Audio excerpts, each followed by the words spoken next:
Electric. Turathi Electric. Turathi Electric. Afnan Turathi Electric is there. All right, Afnan Turathi Electric. I finally have my hands on it. අද මම කතා කරන්න යන්නේ සාක්කොට රොත්තු දෙන මට්ටමේ පට්ටම සුවඳක් තියෙන මේ අෆ්නාන් තුරාස් ඉලෙක්ට්‍රික් පර්ෆියුම් එක ගැන. 2025 දී ලොන්ච් කරපු මේ පර්ෆියුම් එක ඉම්රාන් ෆස්ලිනි ක්‍රියේට් කරපු තවත් පට්ටම පර්ෆියුම් එකක්. මේක ඉන්ස්පයර් කරලා හදලා තියෙන්නේ යූරෝ 300ක් වගේ වෙන බ්ලූ ටලිස්මන් කියන නීෂ් පර්ෆියුම් එකට සමාන වෙන විදිහට. හරිම ෆ්‍රෙෂ්, ප්ලේෆුල් සහ එනර්ජටික් පර්ෆියුම් එකක් තමයි මේක. ඕපනින් නෝට් එකේ තියෙන pear, pink grapefruit, mandarin orange, bergamot නිසා හරියට විදුලි සැරක් වැදුනා වගේ නැවුම් බවක් මේකෙන් දැනෙනවා.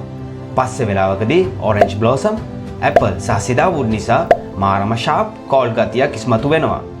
amber සහ musk නිසා ගොඩක් වෙලා සුවඳ රැඳිලා තියාගන්න උදව් වෙනවා.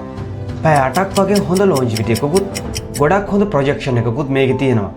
බය නැතුව බ්ලයින්ඩ් බයි කරන්න පුළුවන් හොට් වෙදර් එකකට පාවිච්චි කරන්න හොඳම පර්ෆියුම් එකක් හොයන කෙනෙක්ට මම මේක අනිවාර්යයෙන්ම රෙකමන්ඩ් කරනවා. ඉතින් අෆ්නාන් තුරාස් ඉලෙක්ට්‍රික් කියන්නේ අඩුවට තියෙන ඉහළම ගණේ සුවඳක්. ඔයා ෆ්‍රෙෂ් පර්ෆියුම්ස් වලට කැමති නම් මේක අනිවාර්යයෙන්ම try කරන්න ඕන එකක්. මේ වගේ තවත් වීඩියෝ බලන්න අපිව follow කරලා තියාගන්න. ඔයාලටත් මේකේ 5ml 10ml සහ full bottle එක අඩුවටම purchase කරගන්න ඕන නම් පහළ තියෙන link එකෙන් අපිට WhatsApp එකට message එකක් දාන්න.